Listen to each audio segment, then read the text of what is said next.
Good day, everybody. Jason with Learn to Survive. This video, some of you may find controversial. Some of you may call me a genius. Some of you may call me an idiot. Either way,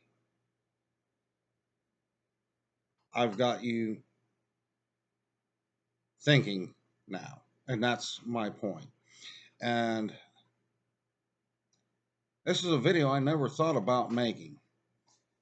And then I thought, I would be doing a disservice to you all if I didn't make this video. And what I'm talking about is bug out bags. Are they a good idea or are they a bad idea? On one hand, they are an excellent idea. If you live in a hurricane zone, a flood zone, or you have a bag just in case of a local natural disaster where you have extra clothes, maybe some uh, nutrition bars, some beef jerky, something to sustain you on the road because the restaurants will be closed and prices will be inflated, and it's a grab and go thing when you've only got a few hours or a day to get out. You've got everything that's important: meds, papers, change of clothes, items to make your stay in a hotel in another state or a friend's couch a bit more comfortable. It's a great idea. Now let's take that bug out bag with our supplies that we would need to survive on a mass scale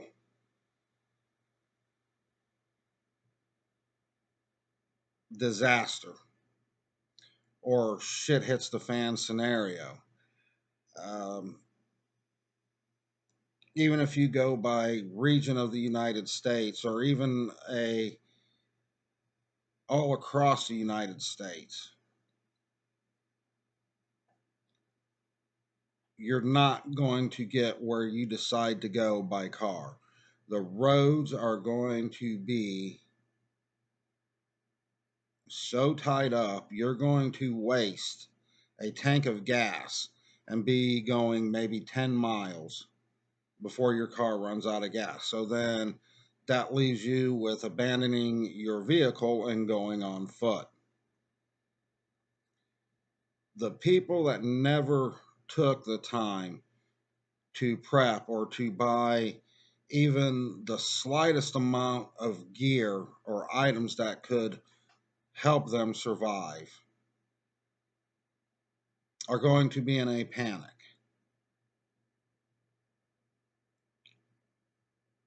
They will have no issues with whipping your ass or just flat out shooting you and taking your bug out bag. I have seen this scenario before.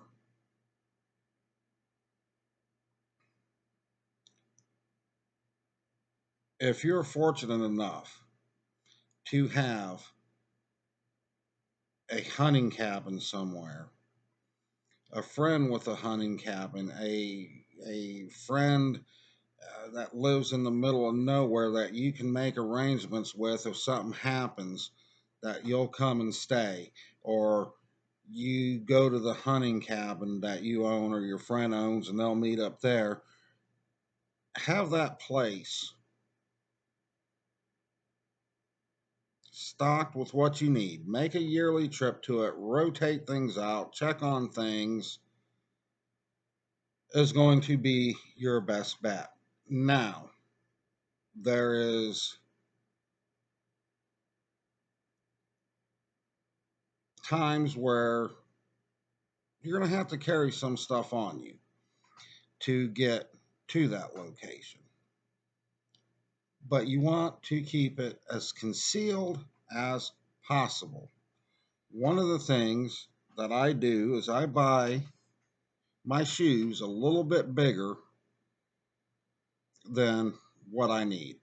I keep, a little an inch, maybe a little bit more than an inch room in the toes. And one of the things I do, and this happens to be out of my boot because I used the uh, quick tender tabs in it the other day because my son wanted to do uh, a little bit of cooking outdoor on a pocket stove. Is I've got this little baggie here that sits in the toe of my shoe. As I said, I've got quick tender tabs in it.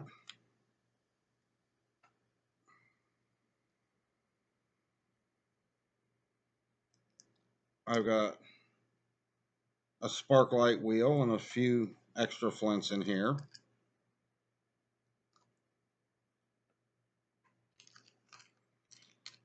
I've got this little flashlight, and it's actually a fairly usable flashlight for being as small as it is. Um, Definitely use it to light up a room and go through a house. As long as you're not running full speed through the woods or down the street, um, you can, it puts out enough light. It's probably 25, 30 lumens. Puts out enough light to walk through the woods with. And before I got this little one, and there's a actual story behind this, I'll tell you here real quick. My son bought me a knife that this was on. Well, it wasn't.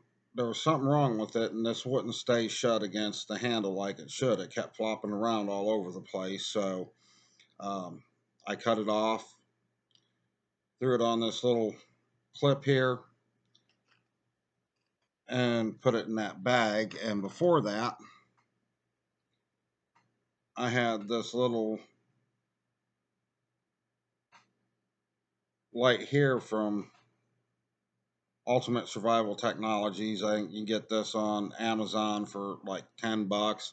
This is about 15, 20 lumens, so it's about the same as that, but you can see the difference in size. And going back to concealing stuff on you, when you go shopping, separate your survival and prep shopping from your everyday grocery shopping. Keep your prepping shopping just that. Keep your mindset in that. Don't let your mind wander. And you will find things that you never thought of that you can do. Items that you never thought of that you can use. One of the things I've got is a belt I bought at Dollar General for, I don't know, $4 or $5. It's a reflective belt, but you don't have to worry about that because it's going to be concealed under your clothes. From the latch all the way around to the other latch, it unzips and it expands to about that big. You can put an ID in there. That's what it's made for: ID, money, stuff like that, that a jogger would want to carry on them, a key, whatever, and it's reflective so you're seen. But I bought one of them. And what do I have in it? I've got a folding knife. I've got a Leatherman's tool. I have got a few other small odds and ends. And if I have to, that would go on and be covered up by my shirt, or put it down a little bit lower on the hips to where my pants are over it and it's concealed. Um, Sports tape. There's a sports tape. I don't know the technical name for it. You can buy it in the first aid section. You can even buy rolls that are, because the first aid ones are about that big. You buy rolls that are like this long at Rural King. They use it to wrap horses' ankles with, and athletes will put it around their wrist. There's no adhesive on it, but it sticks to itself and it's a little bit stretchy. Get some of that. I have successfully uh, used it to strap a few different size fixed blade knives to my leg. You put that up, hold it against your leg, wrap the stuff around it, and it sticks to itself. And it wasn't too god awfully uncomfortable. You could function and do everything. There's another way of carrying stuff on you. You use that stuff. You can carry a fixed blade. You can carry um, a mylar blanket and a poncho taped to your legs. There, it's unseen. And this all sounds like a real pain in the ass, and on some aspects it is. But I think the pain in the ass is a lot less worse than the pain of you dying and leaving your family unprotected or putting them in danger over what you have. So think outside the box when you're shopping for your prep gears. Think outside the box on how, if you have to go, how you want to carry stuff. If you're fortunate enough to have a place to go, have that place ready, keep that place ready. That way you can minimize what you carry on you. Read books on how our ancestors lived and how they moved around with minimal stuff. Native Americans are amazing to read about in this area because outside of their teepee, everything they needed was carried on them in a possibility bag. And these bags were usually very easy to conceal. You know, um, learn how the Native Americans traveled light, or even our ancestors traveled light and survived. It wasn't until the Europeans arrived in North America that anybody had a concept of massive amounts of gear, because while the North Americans were living in a more advanced society than the Native Americans, having more stuff, the Native Americans didn't see this. So, you know, for them to survive, bow, arrow, knives, and their teepee and their horse, that's really all they had. So, if you read about our ancestors, the Native Americans, are and even ancestors before Native Americans, how they survived and how they had skill sets that we need to learn today, and how to improvise, we're all going to be safer and have to rely less on what we have.